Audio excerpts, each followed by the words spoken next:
Donc rebonjour à tous. Après la brillante présentation de Lilou, on va continuer à parler de bagages et parler de bagages au travers d'un programme en particulier qui suit la migration du phragmite aquatique. Et donc le phragmite aquatique, donc c'est une espèce de passereau paludicole qui se reproduit principalement dans 3 pays: Ukraine, Biélorussie, Pologne, dont la population décline très fortement, et qui actuellement les comptages suggèrent qu'il reste environ 8000 couples sur l'ensemble de l'aire de distribution.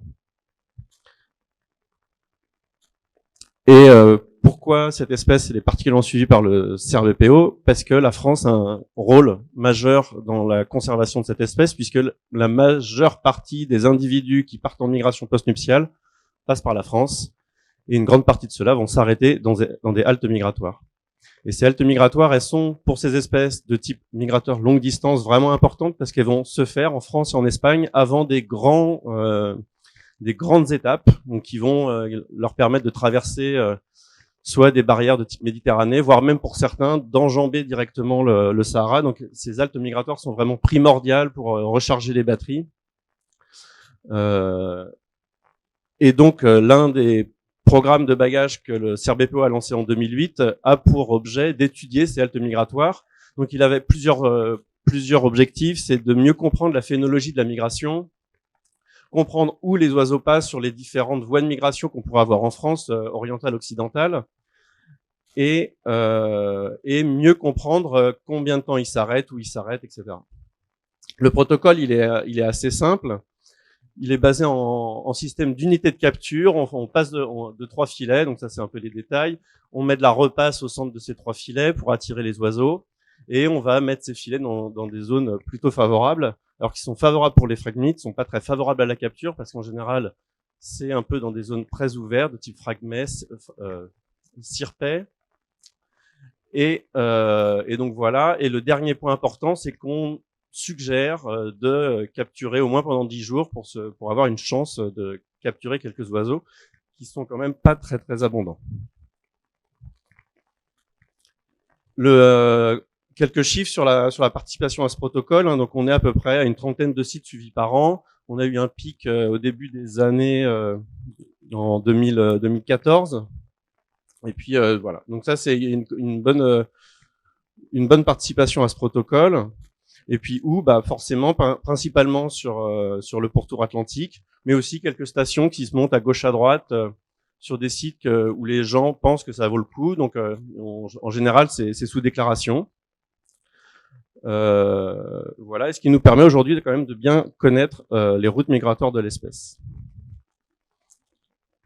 Donc le nombre de captures de phragmites, donc de fait, on retrouve le pic dans les années 2014.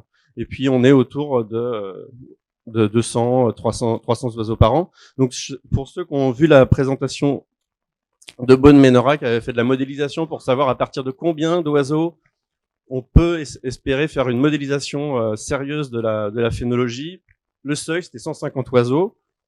Donc nous on est bon, ça passe. Donc manifestement, on va pouvoir bien modéliser la phénologie de migration du phragmite avec les données de bagage. Et la phénologie, du coup, à quoi elle ressemble? Donc un résultat tiré des travaux de Frédéric Lagneau en Loire-Atlantique, Vendée et Maine-et-Loire.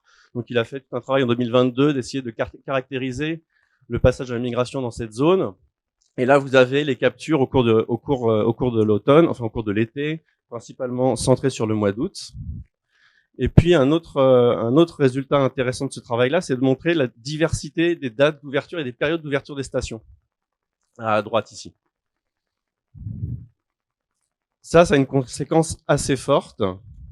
C'est qu'on a beau essayer de toutes les manières possibles de faire des indicateurs d'indices locaux d'abondance, en fait, le résultat, c'est que on a beau faire ce qu'on veut, les petites stations qui capturent autour du pic très ramassées, elles nous surestiment l'abondance locale, et les grosses stations qui font un gros effort sur l'ensemble du passage migratoire, on sous-estime leur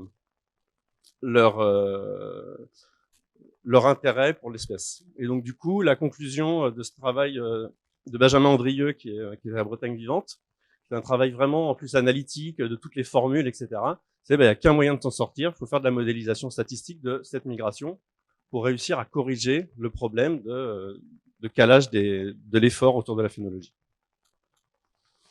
Et du coup, moi, c'est l'objectif de ce travail qui est très théorique, c'est de se dire, on a une phénologie, on a de la liberté sur les stations de bagages, et donc tout ça, ça nous contraint énormément, parce qu'on a des périodes différentes d'ouverture des stations, on a des efforts d'échantillonnage différents, etc.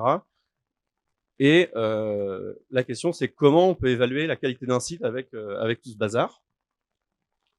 Donc, on suggère qu'on peut probablement, avec l'ensemble de toutes les stations, quand même réussir à modéliser en fait la migration, donc par une modélisation statistique. Et puis, après, on va réussir à voir lesquels, dans cette modélisation, capturent plus que les autres. Et la première approche pour faire ça, c'est de retourner sur les données et essayer de passer d'abord, d'essayer de confronter cette idée à une approche théorique pour s'assurer que ça pourrait fonctionner.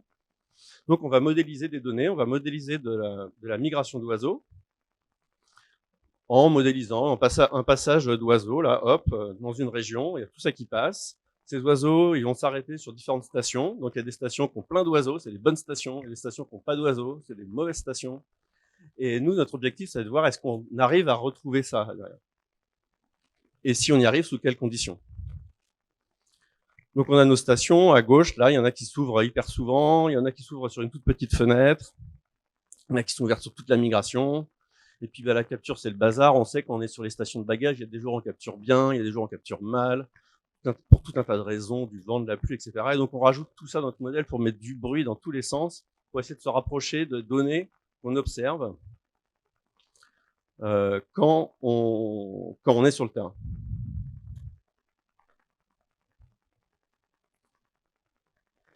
À la fin, on fait plein de répétitions, donc je rentre pas dans les détails. Et puis, on a un jeu de données qui ressemble à ça. C'est-à-dire que sur chaque station, on a un nombre de captures par jour qui varie.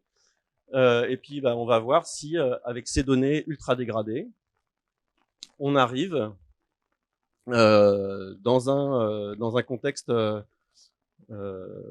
avec une analyse, on arrive à retrouver est-ce que c'était un bon site ou pas à l'échelle régionale.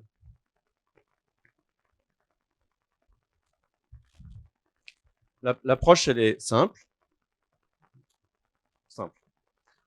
relativement simple. C'est-à-dire qu'on va faire un petit modèle statistique. On va lui dire d'abord, on veut essayer de modéliser la phénologie, c'est-à-dire retrouver cette courbe-là de passage. Donc, c'est un gamme, c'est un truc qui fait une moyenne locale, en fait, et qui va essayer de retrouver ce passage moyen des oiseaux autour du 15 août.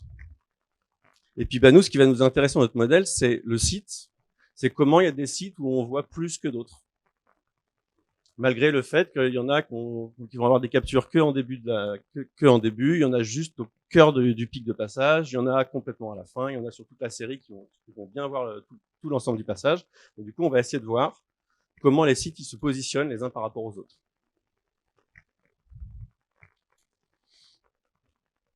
Et du coup, on va essayer de regarder la qualité de l'ajustement de ça avec l'attendu, c'est-à-dire est-ce que la qualité des sites que j'ai simulés, j'arrive à bien les prédire. Là, par exemple, on prédit bien globalement ce qui était attendu. Et puis, si on prédit pas bien, dans quelles conditions on prédit pas bien? C'est quoi qui fait qu'on peut avoir confiance dans nos données? Le premier résultat, alors le premier résultat, c'est qu'est-ce qui fait qu'on modélise bien à l'échelle régionale la phénologie. Je vous le mets pas là, mais en gros, on retombe à peu près sur les chiffres proposés par Maud. Et puis, moi, j'ai une autre approche, mais c'est à peu près, en gros, il faut un nombre minimal d'oiseaux, peu importe comment on l'estime, mais on retombe à peu près sur les mêmes choses. Et là, ce que ça dit, c'est que pour bien estimer localement la qualité d'un site, il faut un nombre de captures. Ok, bon, si on ne capture pas, c'est compliqué. Mais surtout, ce qu'il suggère, c'est qu'il faut un nombre d'unités de capture supérieur à 1, voire supérieur à 2. Et ça, c'est un point qui est important, je reviendrai juste après. Et un nombre jour de capture supérieur à 11.